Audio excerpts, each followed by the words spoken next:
Hello, everybody. I am John O'Loughlin. Welcome to McDuff Lives. And it's a Friday morning, 11 a.m. And so that means whenever we get a chance to, we get together for a live chat with you, our good friends and subscribers. And anybody wants to join in the chat room, feel free to make a comment, or you can ask a question, or do neither and just enjoy the conversation. So Marcia Keith, my wife, has been kind enough to join us for a number of shows recently, and so glad to have you back, Marcia. Hello. Thank you. Good morning, everyone. It's good to be here. Yeah, man, and so nice to have you back again, and you're looking very, very nice this morning, if I may say. Thank you. Thank you. So are you. Oh, you're too kind. Ah, Well, we are going to be monitoring the chat room for any comments or questions. My idea is to just review the big issues of the week on McDuff Lives that I've been covering, and I think the biggest one for me has been reinvestigating the Torbit memorandum, or the Torbit document, which is a mimeographed 75-page document that suddenly appeared in 1970, authored supposedly by a William Torbit, which is a pseudonym for another man who is a lawyer in Texas. And the point of it is that it has an amazing amount of detail and definitely points to the uh, FBI, Hoover, Division 5, but also the Russian emigre community in Texas, led by Jean de Menil of the Schlumberger oil empire, and the Chicago mob, and all the LBJ suspects. All of them appear in the text of the book. I've just got up this morning and started rereading it after, I don't know, 5 years ago that I first encountered it.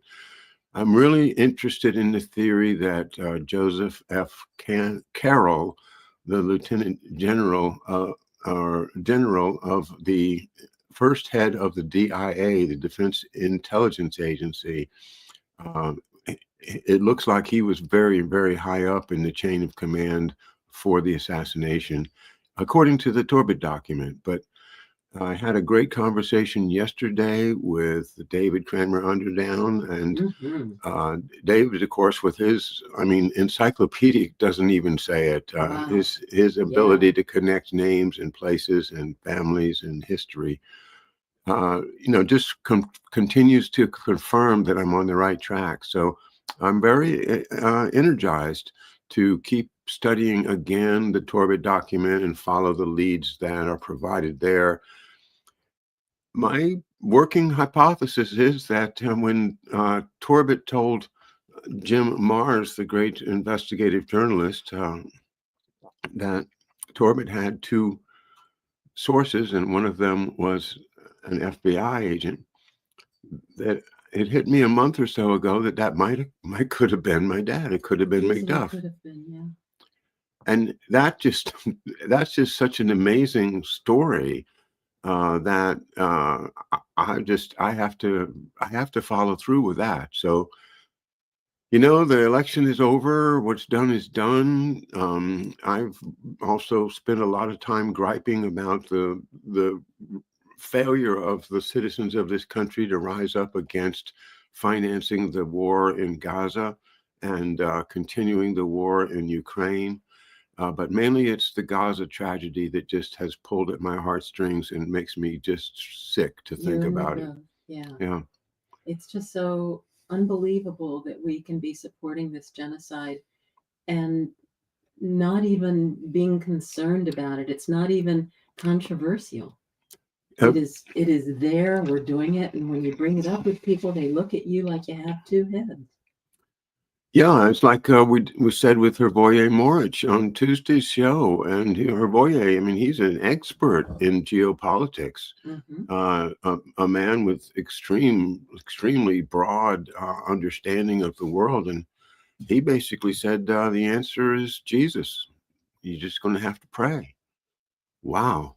Yeah. And I don't understand that. I don't think that way. I don't understand how um, we who purport to be, helping the developing world and the poor people and the struggling freedom movements in the world to just allow this horrible genocide Right. with our weapons. Right. And now we of course, the latest escalation in the Ukraine war is that President Biden, or whoever the collective Biden is a phrase that That's well put. people use. Yeah, the collective Biden released the Zelensky nuts to fire off some long-range missiles into the heart of old Russia. And they wasted no time in doing it. But man, did they get an answer. And this is what I want to ask you. Have you, in your news feed or anything, seen the video of those weapons, those Russian weapons hitting the city of Dnipro? No, I've seen stories, but I haven't seen video. Oh my, it's devastating. It's just horrifying. Yeah, I tell you what, I'm going to look and see if I can find it because Yeah. it's unbelievable. Yeah, let's just see.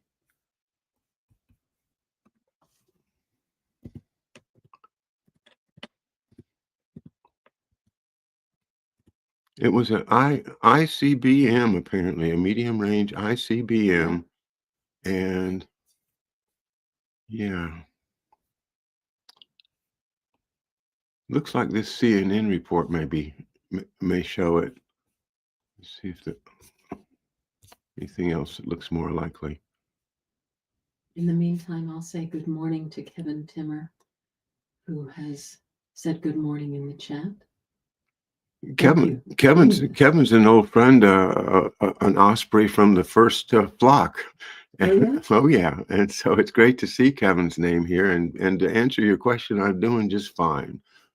Everything is good. The labs are good. The attitude is good, and the food is good. So, what more could I like? Could I need? I need my friends on the internet, like you, Kevin. That I really depend upon now for my social life. Like I like David Cranmer Underdown yesterday. I mean, he's a personal friend as well as as a great colleague in the research effort. Yeah, there's so much kindness among the people that you interact with in order to do these daily streams. There's just kindness and compassion and goodness. David and Adam and the people who are here supporting you every day. It's really quite lovely. Adam Finnegan is a tremendous addition to our colleague, our world of investigative colleagues, and also another just a tremendous human being. We talk offline a good bit, and he shares a lot of his story with me. He's very fascinating and tremendous, the things that he has overcome in his life. So I guess I'm not going to find it. I am not good at multitasking, so trying to fish around on the internet while keeping up the conversation may be unbelievable. But it flies at 5 to 8 kilometers a second. Okay. Okay. Can you imagine that? It's like like approaching the speed of a bullet in my mind. It's just but it's huge. It's like this great big 60-ton rocket with multiple warheads inside of it, and they just rained down on the city of Dnipro the night before last. And the video is just incredible at how fast they how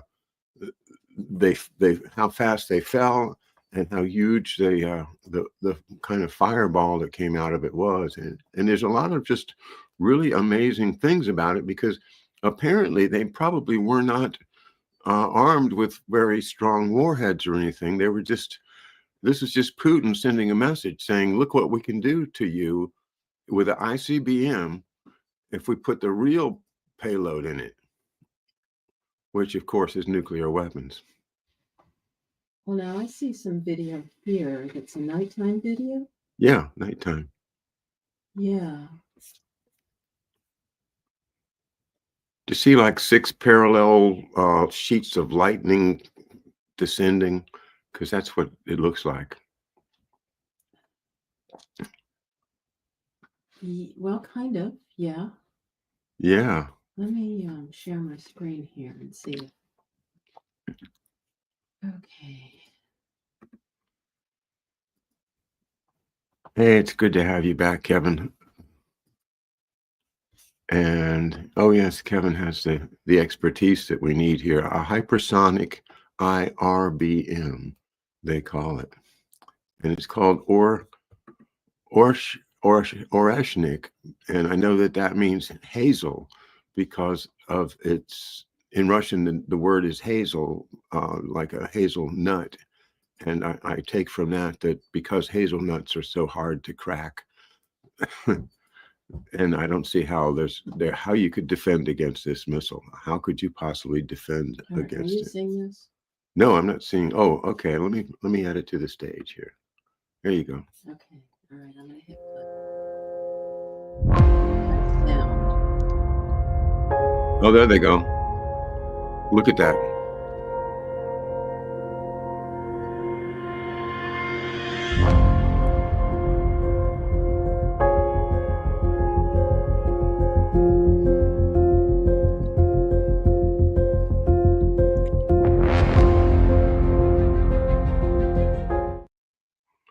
All right, thank you. Okay. So yeah, that was black and white, but I mean, you could see how fast these things are falling. It's kind of it's like it's like sparks falling, but a whole column of them, and they're they're just going at incredible speed. Well, this is a weapon that Putin was just showing. He's just showing off, saying, "Look, What are they look what hitting? I got." They're hitting the industrial area of the city of Dnipro, in which there is a large factory for missiles. Ah.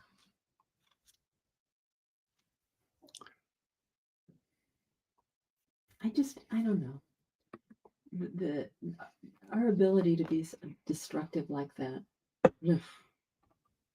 I know, and isn't to me, it's like that's why they would keep these wars going, because each side is incentivized to use the best technology they can to make the worst weapon that they can. Right. And so that's, when they've got both sides making weapons that could easily destroy, the other side, then they've got control over everybody. And I don't know if there's a real conflict between Russia and NATO, or whether this whole thing is just a school play, as George Webb would call it, to uh, enhance the wealth of the arms industry and to do these kind of technical advances, like drones. I mean, as I watch the war reports, you see every regularly you see advances in the drones.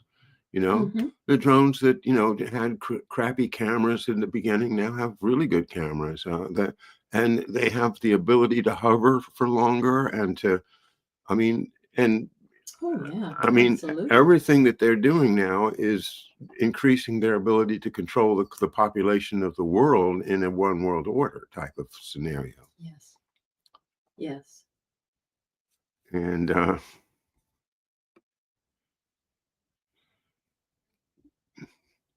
reach Mach 11 and Whoa. 2 to 3 kilometers per second. Yeah. Yeah, that's fast. All right. Well, welcome once again, everybody. I see we have 22 people listed on the viewer count up there, but I think that's only for one or two of the channels. We are on X this morning. We're on two of my two remaining YouTube channels, McDuff Lives 2 and 3, and we are on Rumble. And thanks for following us at Rumble channel McDuff Lives, all one word, as we're treating that as our home base now, as I can't rely on YouTube. Right. We're on Facebook too, aren't we? Oh, we're on Facebook at McDuff Lives, 2 words. Right. Yeah, It's a little confusing. but we're happy to have our friends on Facebook to join us, and we've got a growing audience there. So thanks for reminding us that, yeah, McDuff Lives on Facebook. Ooh, I like Corky's comment here. Evolution of weapons, evolution of ethics need balancing. Absolutely. Absolutely. And ethics should come first. Yeah, I would love that. Yeah. I think what we have instead of ethics right now, we have blackmail. We have anybody that gets up to a certain level in the public view, they got something on them. And I'm talking about Matt Gaetz. Mm-hmm. You know, they allowed him to be the biggest cheerleader for Trump. Trump is like, yes, we're going to make you the attorney general. And, you know, they built up a real flow of following of people that were energized purely because of the Matt Gaetz effect. That, oh man, when he is DOJ, man, their heads are going to roll, man. Heads are going to roll. And it was so exciting. But, you know, the reality struck. And, you know, like I said to you yesterday when I saw the news, I said, well, they must have just showed him the pictures. Mm-hmm. Yeah, because that'll shut you right down when they show you the pictures. Right. Right. Yeah. Yeah. I don't know anything about Pam Biondi, his replacement. Do you? No, I don't. No, maybe one of our viewers will fill us in on who is. And she's a former attorney general for the state of Florida and has been very active in the Trump campaign and Trump defense.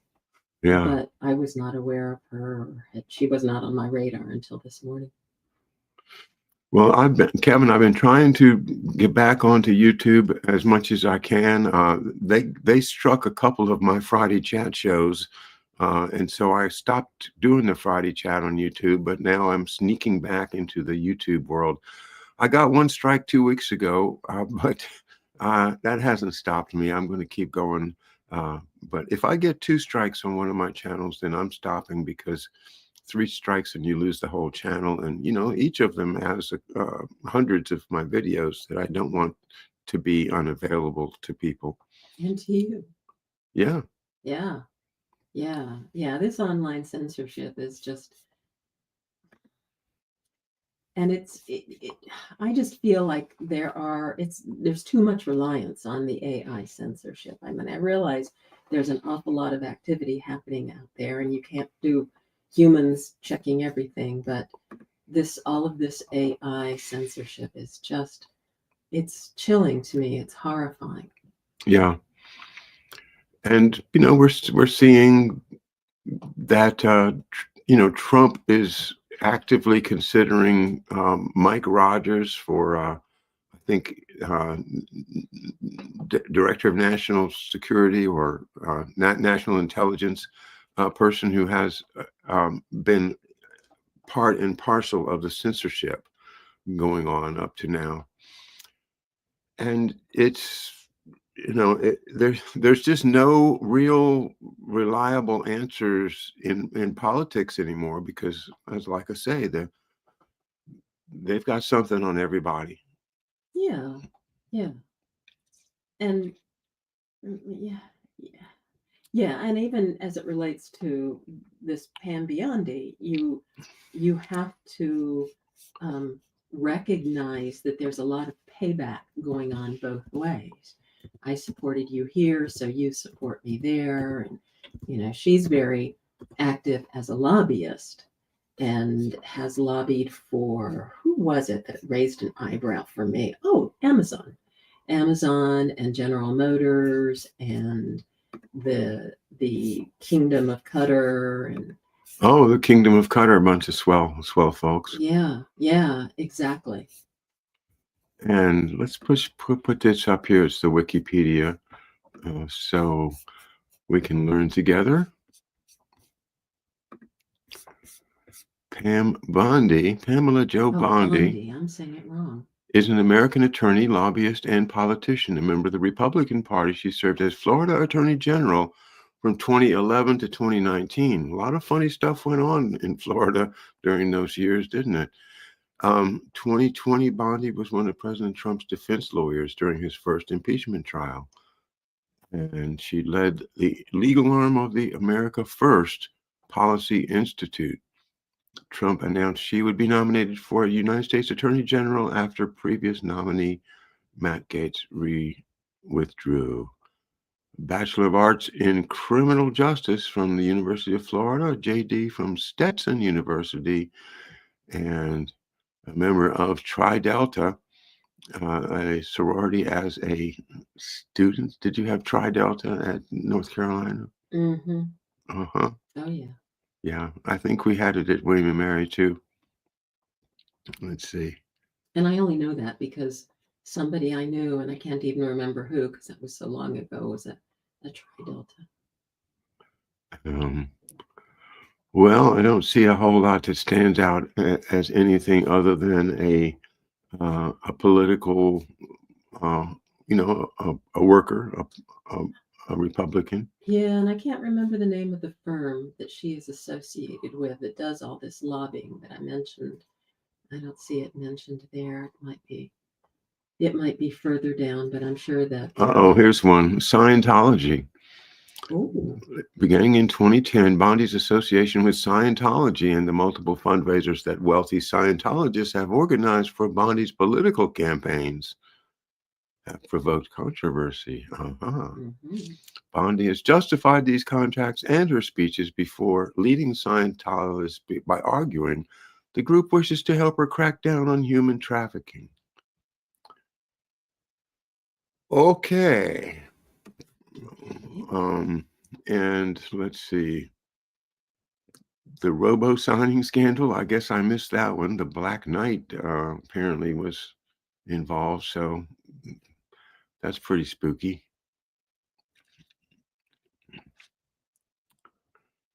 Bondi received criticism following a campaign donation from Donald Trump. Prior to the donation, Bondi had received at least 22 fraud complaints regarding Trump University. A spokesman for Bondi announced that her office was considering joining a lawsuit initiated by the Attorney General of New York regarding tax fraud potential charges against Trump. 4 days later, a PAC established by Bondi to support her re-election received $25,000 from the Donald J. Trump Foundation. We love you, Pam. Pam, kisses. Okay, enough. What do you see? I just see a typical politician. Exactly. Yeah. Exactly. All right.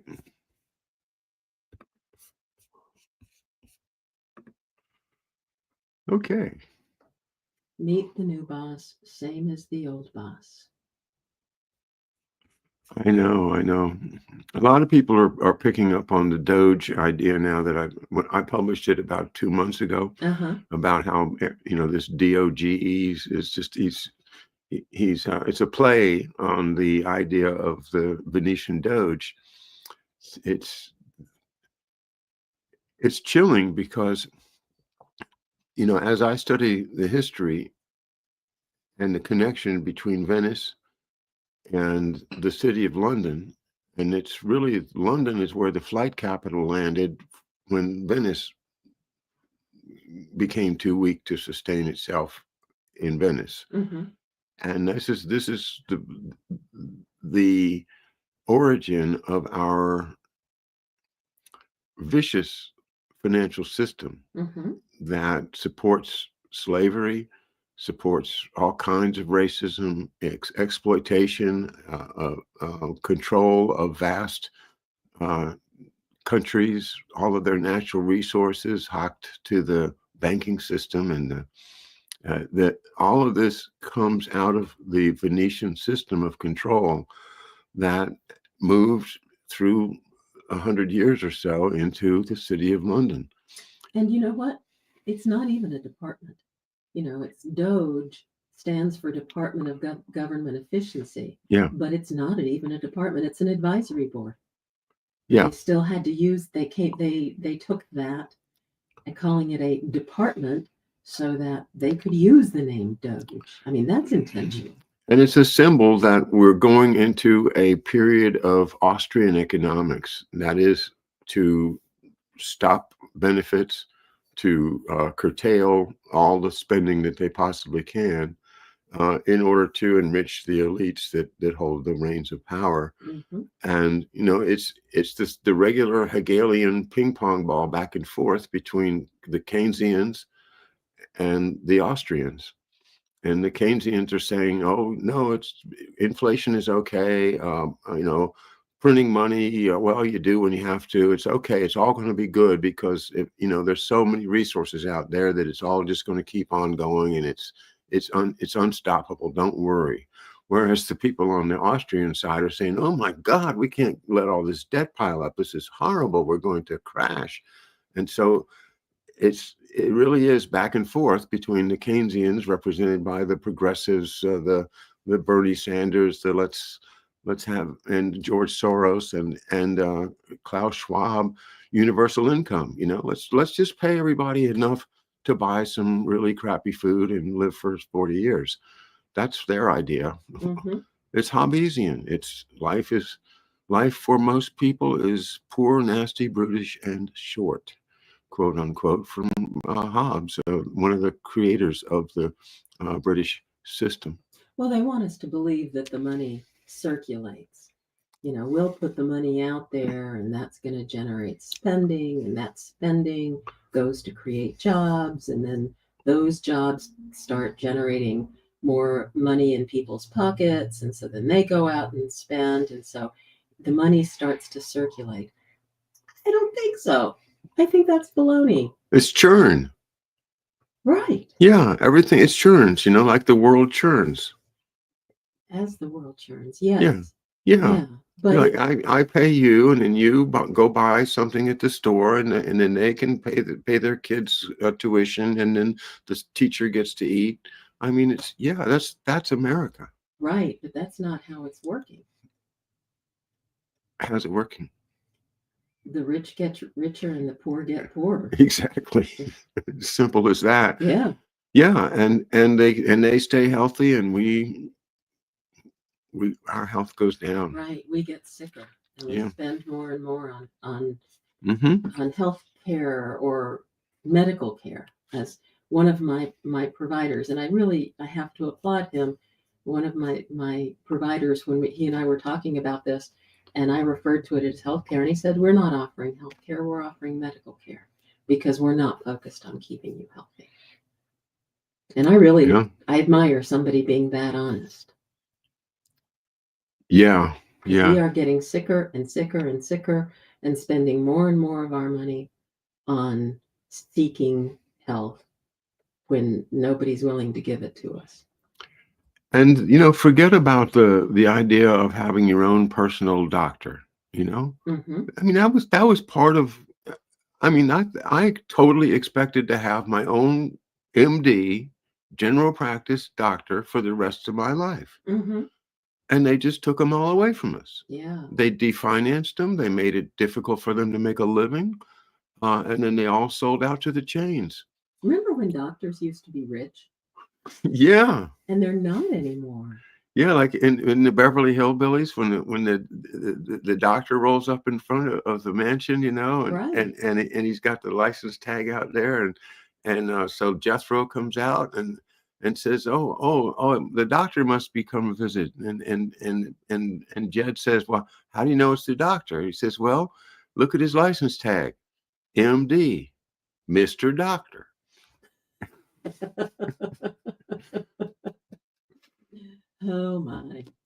But it was like a Rolls, I think. Yeah. Well, and now we have this new concept that's making me crazy of concierge doctors. And the first time I heard that was when we were on a road trip last summer and we Yeah. were talking to somebody who was telling us all about his concierge doctor, which I had never heard that expression before. And then we met somebody who is offering health care, but not through insurance and calling it coaching. Right. And then recently I was online and I was searching for a cardiologist who is part of the whole lifestyle medicine movement or part of the Academy of Lifestyle Medicine Practitioners. I've got that name wrong, but it's something like that. And again, I came across a physician's assistant who does coaching. Uh-huh. And that's, these different names for, in other words, don't go through the insurance company, pay me out of your pocket at some ridiculously hourly fee, like $150 an hour. Like 300 an hour. Yeah. Now we have all of these concierge doctors, again, willing to give the kind of personal care that you and I got when we were children from our family doctors. But now, if you want that, the only thing you can do is get a concierge doctor or a coach and just pay an hourly fee and forget the insurance, even though you're paying a gajillion dollars a month for insurance coverage. Because you're going to have the insurance in case something drastic happens. Right. And that's that, who in the world can do that? Only people that have already made quite a lot of money, which is like our friend down in North Carolina. Right, exactly. It's crazy. It's like this parallel system that's starting to develop of self-paid medical care. Yeah. Or, like the fast lane on the Beltway, if you want to get from here to Fairfax, faster, just put $40 into the fast lane and you'll get there way ahead all the rest of the all the peasants. Don't have to sit in the backup like the rest of us do. Yeah. I mean, and that is the essence of the Austrian economic system is if you have the money, then you can do whatever you want to. Mm-hmm. If you don't have the money, then go get some money. Go get some money. Why are you sitting around crying? You'll find something. Just get out there. Right. Get a job. Uh-huh. Get a job. Yeah. All right. Corky says YouTube is after him too. My next and last comment dropped by YouTube. Huh. I'm watching, I'm watching my StreamYard main feed. I don't know what is showing up on YouTube or not. Maybe Kevin will tell us if he can see your next and last comments or whether they are gone. And Corky says, slavery on my watch, not cool. Have we never learned? Are we not men? We are Devo. I guess that means devolved. Oh, okay. I could go with that. And David is here. Hey, David. The fabulous Cushing sisters were daughters of a famous doctor. Oh, that one's a little cryptic. I don't know who that doctor is. Maybe there was a Dr. Cushing. Yeah, that's what I was going to suggest. Oh, yeah, that's who it was. That's why I've turned to herbals. Okay, Patriot Designer. Right on. Absolutely. There's a lot of stuff out there that is very healthy and that can keep us healthy. And again, plants are medicine. Yeah. Good for you, Patriot Designer. And Karma Doc is here. Good morning, Karma. Thank you for joining us. Some doctor. Hi. Oh, I missed the first one. Let's put this one up. Some doctors drive pickup trucks. LOL. Yes, God bless you. And yeah, I loved when the first time I went to Ireland, I had one lead of how to connect to what I thought was my family roots, the O'Loughlin family. My family had completely lost its connection to the original family, but my grand uncle had given me the name of a fellow in the town of Innistimon that I should go and see. And so eventually I made it there and uh, found him in the phone book from the hotel I was staying in and got him on the phone. And I tried to tell him, who I was. And I said, now you might remember my grand uncle, who, what was his name? Frank, who visited you 20 years ago. And the Dr. Kelleher goes, well, was he a man of many wives? And I said, yes, he was. He was on his fifth wife at the Oh my time. And so Dr. Kelleher says, don't go anywhere. I'll be right there. So he came on down to the pub in the hotel there. And it was at the Aberdeen Arms, it was called. And we drank Guinness until the wee hours. And Is that big hotel overlooking the stream where you and I stayed? no, Oh, different. Okay. no. Anyway, it's no longer called the Aberdeen Arms, but it's in Lahinch. Oh, in Lahinch. Yeah, in Lahinch. Yeah, no, it's right down the road though. Okay. Anyway, that's my story because he was one of those doctors. And then remember when we went to the opening of the GAA event for Oh, and I can't remember the name. Michael Cusick. Michael Cusick, yeah. Yeah, Michael Cusick. It was a sod turning. I loved that. Yeah. I had never heard that. Here we call it a groundbreaking, but over there they call it a sod turning. Yeah. Yeah. But then some of the older musicians there told us about, how Dr. Kelleher had been, he was a circuit rider. He would go around to people's houses, just like you imagine in the American 19th century. And say he was one of those house visiting doctors that we all wish we had now. Yeah. Well, when I was little, my house visiting doctor was my grandfather. Whenever we were sick, mother never took us to the doctor. We would go, she would take us to get, regular shots or whatever. But if we were sick, my grandfather would come to the house to take care of us. Karma Doc says you should get Dr. Jack Cruz on your show to discuss JFK, Castro, and SV40. I'd love to. I really would. Yeah, you've been paying attention to him. I have, and every day I go out and take a walk toward the east to the sun and try to get a lot of sunlight into my face and hopefully this winter we can find some way to get into go down south somewhere just to catch more sunlight because how important it is. The more you study what Jack Cruz has done, I think it's pretty convincing that as much as I think nutrition is important, I think getting sunlight and maintaining your circadian rhythm is at least is equally as important, if not more. So yeah, it's very exciting stuff. And this gets back to the Torbett document and understanding my dad's role and why my dad was killed, and how my dad was killed. Because the remarkable thing is that, I studied Dr. Mary's monkey 10 years ago. I tried to bring the book to my oncologist, radiologist when I got cancer in 2016, and he wouldn't look at it. But I felt that it had the keys to understanding how they killed my dad. How did he get quick cancer? And so I've never given up on trying to understand it. And then the next, you run into Judith Very Baker herself, who I've interviewed on my show a couple of times now, and she's been very gracious, and I do appreciate everything that she's done over her life to try to get the story out.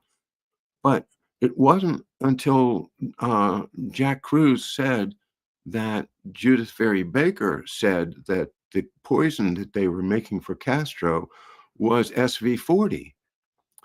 and they were using the radiation, the accelerator that they had in the public health hospital in New Orleans, to radiate the virus to make it worse, so that it would, while still being a stealthy virus, but instead of taking 20 years to kill you like SV40 in the polio vax, Right. it'll kill you in whatever shorter time. And they were working on shortening that time, so that was what they were going to kill Castro with.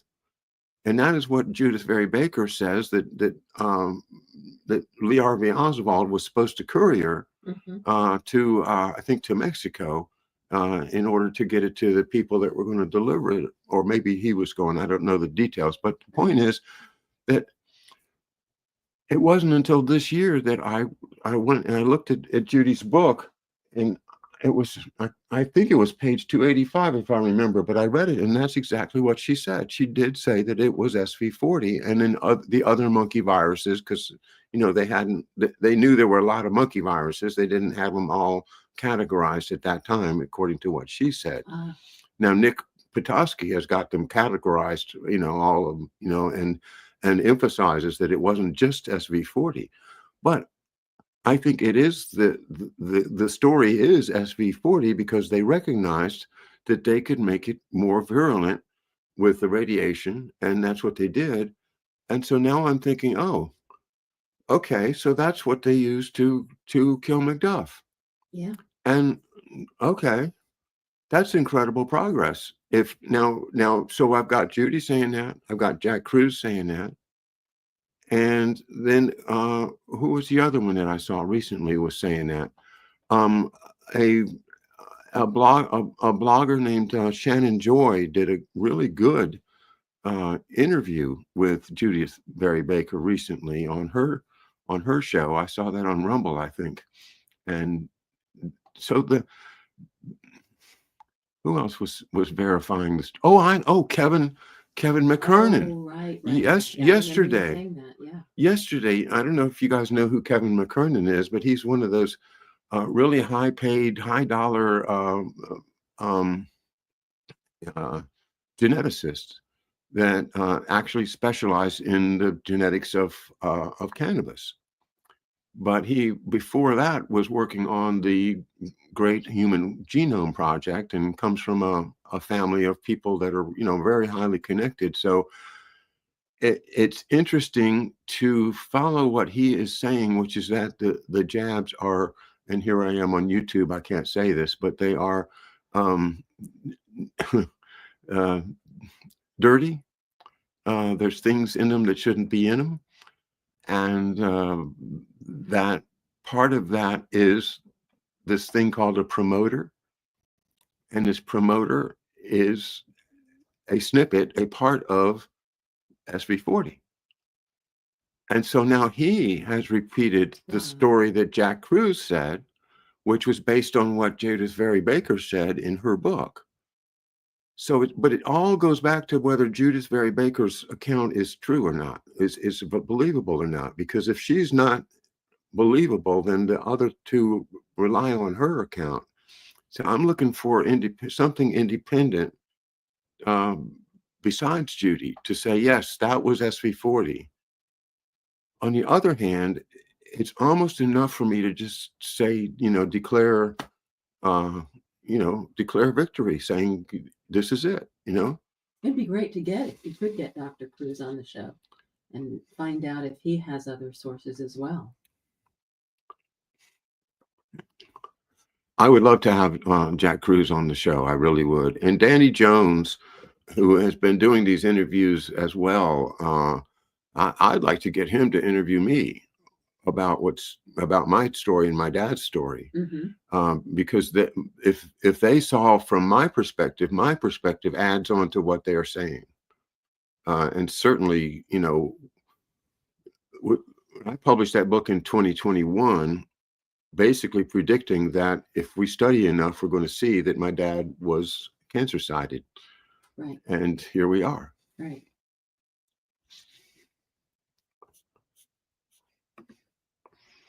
Hello, Laura. Thanks for chiming in. It's always great to see you hear. Harry is here, Harry on Cannon. Barefoot doctors get paid to keep people healthy. They walked from village to village. If anybody got sick, the doctor had to pay. The doctor had to pay. That's good insurance. I like that. Barefoot doctors. Another nice image from the past. And doctors didn't used to get paid. It wasn't until the Rockefeller people came along and started elevating the profession up to, to the lawyers and the bankers and the Right. and the bishops and the kings and queens that the doctors got put on a pedestal. And I think probably they got put on that pedestal in order to help Rockefeller sell medicines. Absolutely, because in other, even industrialized societies, doctors in Russia for many, many years, I don't know what it's like now, but for many, many years, doctors were considered glorified nurses, and it was all women because, professions that don't pay well tend to go to women. Yeah. Like here in the United States, for many, many, many, many years, if a woman wanted a profession, it was nurse or teacher. And it was that way in Russia with doctors because they weren't elevated like they were here. That's absolutely true. I read the same myself, and I believe it. And this whole mystique of doctors in their lab coats, this is alchemy, This is smoke and mirrors. Norman Rockwell, the famous Norman Rockwell painting. It's in my my nurse practitioner's office with a little boy standing on the chair, bending over with his pants down, and the doctor's got in his hand the needle. Oh, wow. The jab, because it's just like, yeah, everybody goes to the doctor to get needles stuck in them nowadays. Karma Doc says makes you rethink your exposure to non-native EMF like your phone and microwave bursts. Hey, John. I haven't done very well in that regard, Karma. I'm on the internet a lot. I have turned on the night light function on my Mac. I have an iMac, so it's a big screen, but it gives you that yellow tint and blocks blue light from there. But I haven't ordered my these are blue light blocking glasses, by the way. I've been wearing them ever since I started the show, because it used to give me a headache not to have them. So I do wear these all the time in front of the screen. But then you look at all the LED lights and the crazy lights they've been selling us instead of incandescent lights. Now everything is LEDs, and those are sending out frequencies of non-natural electromagnetic fields, EMF. I don't know how to buy light bulbs anymore. There was a time when you could go to the store and say, I want a light bulb with a certain wattage, and the higher, the brighter. And now none of it makes any sense to me. We went to Target, Yes. Yesterday or the day before, and I thought we need light bulbs, so I walked through the whole light bulb aisle, a whole big long aisle, 6 or 7 shelves on the aisle, and I could not find a single bulb that was not an LED. So I'm going to have to find it on the internet and send away for some, because I am very conscious of that.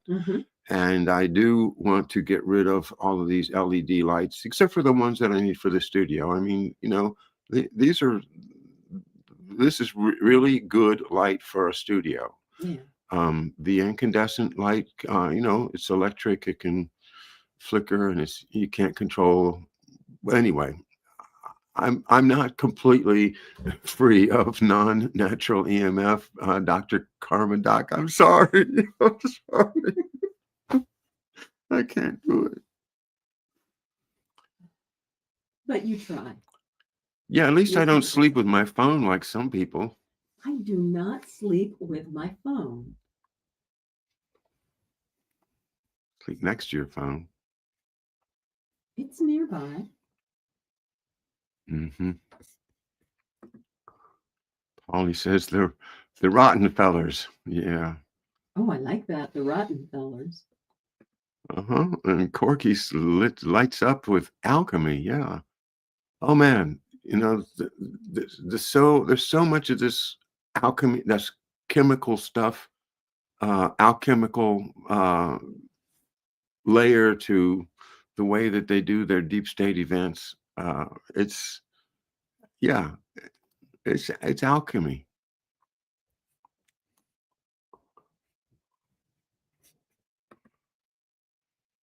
Encouraging and enlightening. How about that? Laura says. Ooh, that's nice. Yeah, you are. Oh, honey, you're the one that makes me happy. Aw. I go around sad all the time thinking all this terrible stuff in the world. I know, I worry about that about you, is that you are spending so much time aware of and thinking about and pondering all this terrible stuff in the world, not just in the present, but in the past, leading up to where we are now. And I think, how much is keeping him in chronic fight or flight? Oh boy. Well, that's been another theme of this week for me, has been considering the advice we got a month ago at the Center Right. for Nutrition Studies from Dr. Lederman, and the idea that um, emotional health is key to physical health, Mm-hmm. and brought up a couple of sore points in my history, and that is, some relationships that I think are fairly called a burden on my heart, burdens on my heart, Mm-hmm. and so get rid of them. You deal with it, Mm-hmm. you know. So I mean, I wrote about this in my Substack this week, That was a really good Substack. Yeah. yeah, thanks. So I mean, it makes so much sense that I've got to get rid of any of the old trauma, old resentments, baggage, because it puts you in fight or flight or freeze mode. Right. And that fight or flight or freeze mode changes your body chemistry. Exactly. It affects your It's entire it physiology. sends adrenaline all over the place. It makes your blood vessels bigger. It does things that prepare you to run away or to fight. And then the third option, which is the worst, I think, is what happens when you just freeze. Mm-hmm. And that freeze is, I wanted to talk about that a little bit, because when I read the literature about the freeze part of fight, flight, or freeze, it occurs to me that what they're saying is it's just same thing as immune tolerance that we talk about with Adam Finnegan, that you become overwhelmed with conflicting messages. Right. It's like I I want to hit this person, but I love this person. So if I hit them, then I'm hurting myself, because then I'll lose them. So you freeze, and it's like, well, I'm really angry, but I'm not going to say anything, because if I admit that I'm angry, then they might not love me anymore. And that kind of thing just can cause you to just say the hell with it. Right. I'm not going to think about it. I'm going to, and so that. Or even if it's somebody not necessarily somebody you love, but somebody who has power over you, and so you can't run for whatever reason, you can't fight because this person has power over you. Yeah. So you freeze. Yeah. Yeah. And then that affects your personality for the rest of your life, because you now no longer express something. Like maybe you love that person, and you wanted to hug them and give them affection, but now they told you no, you can't do that. But now in later life, when you feel affectionate towards somebody, you'll hesitate. You say, Mm-hmm. no, I'm not going to risk that getting slapped down again. Right. Yeah. Right. Yeah. Serious, very serious business. Yeah. Serious business, as my old friend Joe Mannion used to say. But this is all stuff that we can learn about, and ultimately we can control how we respond to these things. Well, talk about people that are bigger than we are. When I was a little kid, Hulk Hogan would say, train, say your prayers, and eat your vitamins. As an adult, he ripped his shirt off at the 2024 RNC convention. Yes, and that's a classic theater.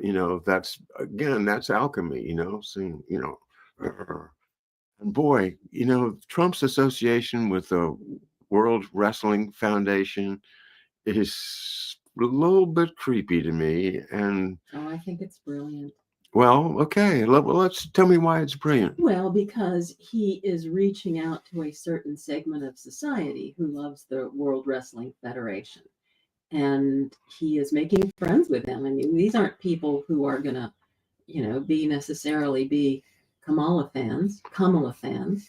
So he is embracing them and, saying, I'll be part of your world. Come be part of mine. Okay. Laura detests the LED lights. Almost impossible to find incandescent. Yeah. Right. Well, I'm going to be on the internet finding me some incandescents because we need to replace all of these crazy LED lights. Fine by me.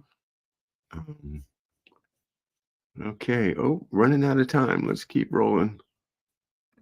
In the Netherlands, there's still some normal lights. Go grab them up. Raz is here. Razvedka. Mike, the scavenger dumpster dives in Texas and finds tons of light bulbs thrown away. Okay. Wow. I think they'd all be broken if they were in a dumpster. Yeah, you never know. Yeah. Dumpster diving, that's something that I only learned about I think even in my 40s. Long time ago. Oh, Karma Doc. Laura is confessing as well as me. We're all guilty to some extent, Karma. And what are you going to do? She has 4 adult children and 3 grandchildren. Better believe me, I have my phone. Okay. Yep. See the crowdsource, it comes up with an answer. 1000lightbulbs.com, says Patriot. Interesting. There you go. Saved me a bunch of hunting. There you go. And another confession. Okay. I guess this must be get out of jail free day or something, because everybody wants to confess now. Guilty as charged. I am single, but I sleep with my favorite podcast. Thank you. Yes. I feel like I'm being validated. Yeah. Well, I appreciate your support. Maybe she listens to our podcast. Oh, that would be nice. Yeah, McDuff Lives podcast.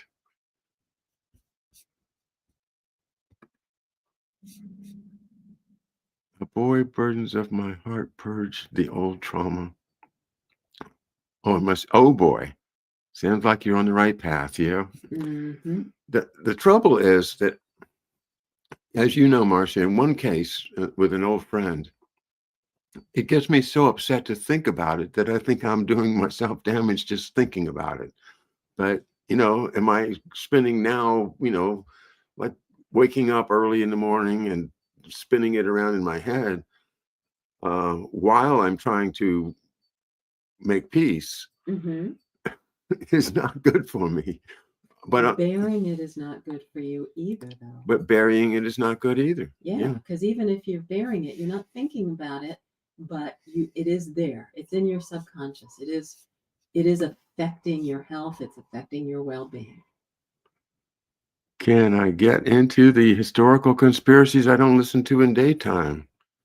Well, I think our recording of the sleeper agent is a pretty interesting historical conspiracy. There's 17 parts of it on our podcast if you want to indulge in those conspiracies. And yeah.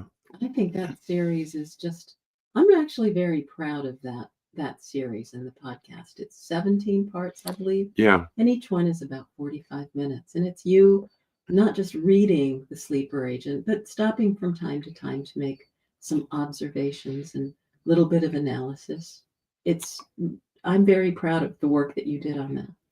Well, you're the editor and the publisher of our podcast, and you put together the music and all of the features that make it so professional. And I really admire the way you've put together our podcast. Maybe we should publish another one sometime soon. Well, you mentioned not long ago that the reading of your book is what you would like the next one to be. So yeah. I think that very soon I'll get to work on that one, maybe after the holidays. Yes. And speaking of the holidays, Yes. I'll That's be next I'll week. be here Monday morning for our last show of the week, because we are then going to take the rest of the week off to celebrate Thanksgiving with some old friends. So that's our plan next week. So I'll see you on Monday at 11 a.m. And after that, we'll be on vacation for the next 4 days. So happy Thanksgiving, everybody. Don't overeat, but enjoy. And hug your loved ones. Oh, we missed whole lot of comments here. I'm Yeah. sorry, folks, but we will get to you hopefully in 2 weeks when we reconvene at McDuff's Friday Live Chat with Marcia.